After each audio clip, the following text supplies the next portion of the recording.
Otro de los temas del día, yo les diría, el que debería ser prioridad, porque para el gobierno lo era hasta que pasó el desastre de hoy, es lo que está pasando con la pandemia de coronavirus. Y una de las provincias más afectadas, hoy un nuevo muerto, se sumaron de los 5 muertos, uno nuevo se produjo allí en la provincia del Chaco, es justamente el territorio que gobierna Jorge Coqui Capitanich. Hola Coqui, ¿cómo va? ¿Qué tal? ¿Cómo te va? Un gusto saludarte. Gracias por recibirnos allí en la Casa de Gobierno.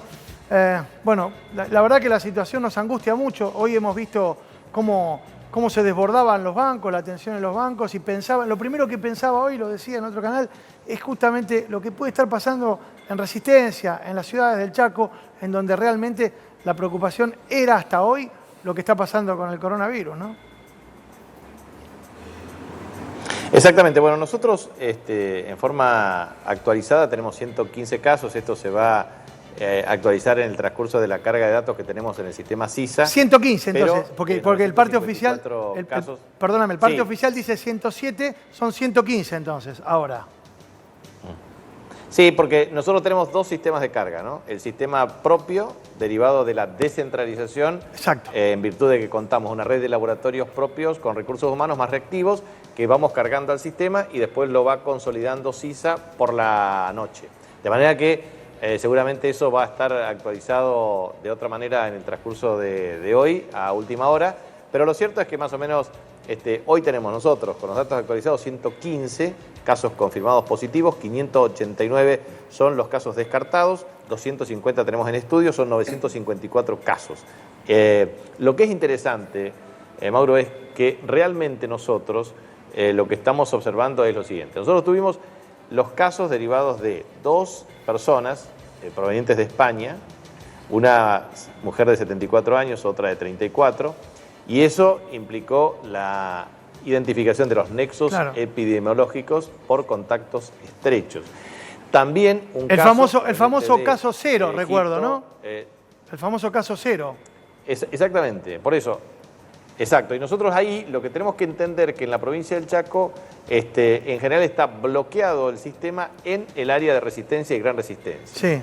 Entonces, los casos que tenemos identificados en el interior en realidad tienen conexidad con los casos de Resistencia, por lo tanto no hay circulación comunitaria viral dentro de lo que corresponde al interior de la provincia. Entonces, un caso proveniente de Charata que está registrado, en realidad también es un caso identificado por una persona que es proveniente del exterior en países con circulación viral, que también hizo el aislamiento obligatorio. O sea que, a ver, para clarificar, o sea, ¿es Resistencia el único lugar en donde hay circulación viral?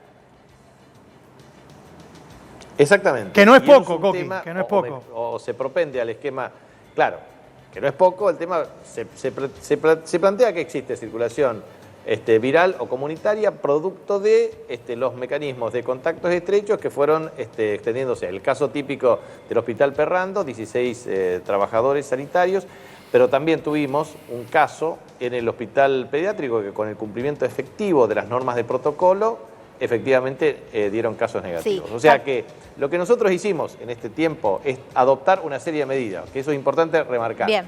El primer caso nosotros tenemos con sintomatología y confirmado el día 9 de marzo. En el proceso del 9 de marzo hasta el 17 de marzo, hasta el 15 de marzo, hemos tomado muchas medidas. Una de las cuales es aislamos a 4 localidades por un caso sospechoso.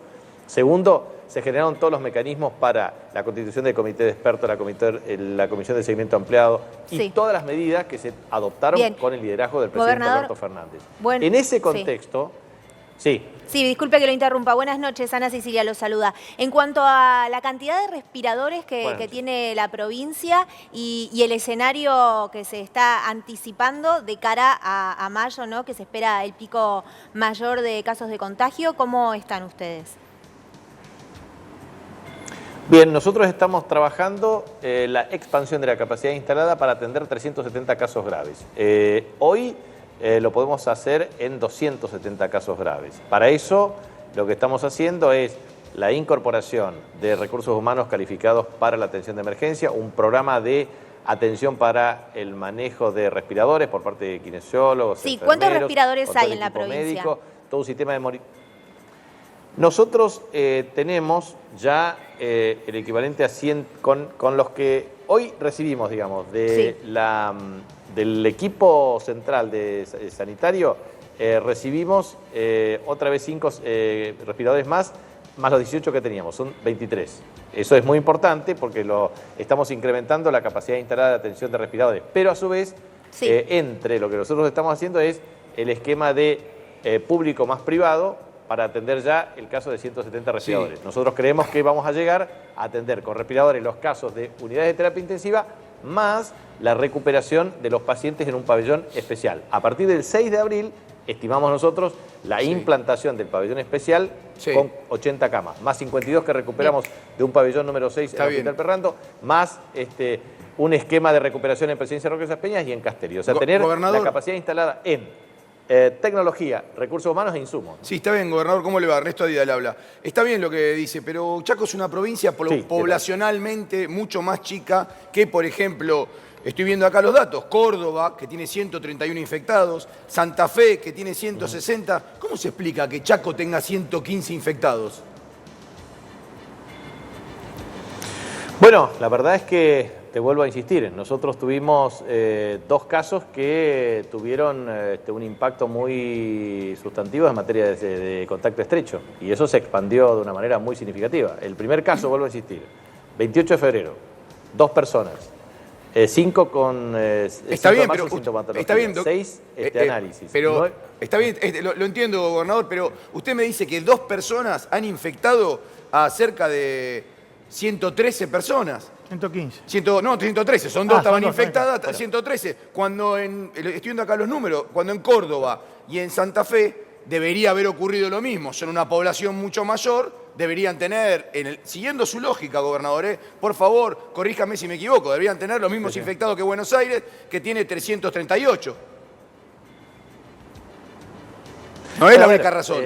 Nosotros no solamente es ese caso, sino, claro, aparte hay otras personas que obviamente tuvieron un nivel de circulación sobre la base de nexos epidemiológicos. La verdad es que nosotros lo que estamos haciendo es medir bien, hacer las técnicas de muestreo, a mí obviamente me sorprende, por eso estamos haciendo auditoría de los casos que fueron tratados también en el sector privado respecto a los casos de los fallecidos. Gobernador, o sea, hacemos todo lo que corresponde por protocolo. Vamos a ese caso cero. Es un caso que nos permite hacer el seguimiento. Por eso tomamos las medidas de carácter preventivo para claramente que esto no ocurra. ¿No? Gobernador, a propósito de ese caso cero, estamos hablando del caso de esa médica con una familiar que llegaron de España y que tuvieron una prolífica actividad social que es la que terminó esparciendo el virus según esta teoría que usted nos comenta y que es la que está instalada. La causa judicial está virtualmente paralizada porque el Ministerio de Salud está desbordado por un lado y porque además hay feria judicial.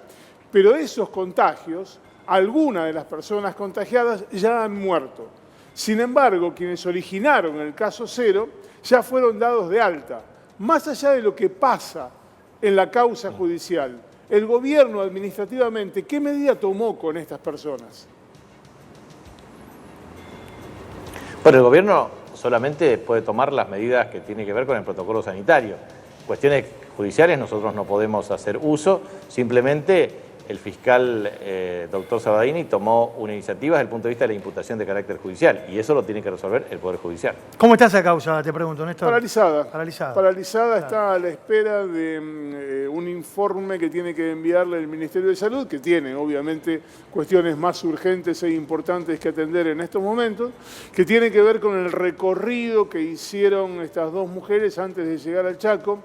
Hay una línea de investigación que dice que antes de pasar por España, que es el punto directo de regreso a la Argentina, habían estado en Rusia y después lo que hay es toda una búsqueda de a quienes más tomaron contacto cuando llegaron al Chaco, porque es probable que estas 113 o 115 personas contagiadas se multipliquen por el efecto justamente expansivo que tiene el contacto social de cada uno de los contagiados. Por eso le preguntaba qué habían hecho, independientemente de la decisión social, la decisión judicial, con estas 2 mujeres. Por eso, De cualquier modo, lo que a mí me parece que es importante remarcar es cuál es la proyección hacia adelante, en el sentido de que el cumplimiento estricto del aislamiento social preventivo de carácter obligatorio, del licenciamiento obligatorio para los casos que constituyen factores de riesgo, más la aplicación efectiva del distanciamiento social, más el incremento del número de testeo de casos, más el cumplimiento estricto de normas de higiene, son factores que contribuyen claramente a mejorar la posición relativa. Yo quiero ver la evolución para los próximos meses, días y semanas respecto a las distintas proyecciones de escenarios. En el caso concreto, nosotros en la provincia hicimos un escenario que proyectamos claramente que la tasa de duplicación de casos es una función logarítmica inversa de la tasa de contagio.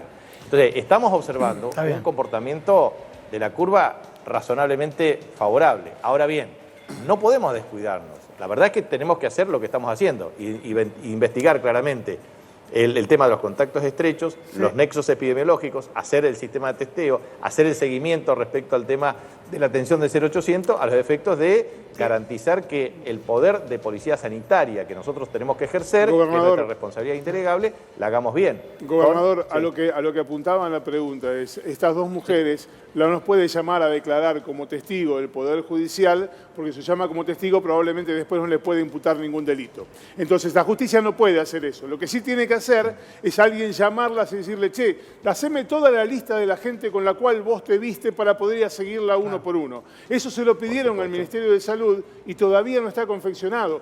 Lo que me preguntaba es, ¿alguien hizo eso con esas dos mujeres? Digo, para prevenir, como una política de prevención. Sí. Por supuesto, para eso se hace, primero, tenemos un equipo especializado para el seguimiento de casos y para identificar los nexos epidemiológicos.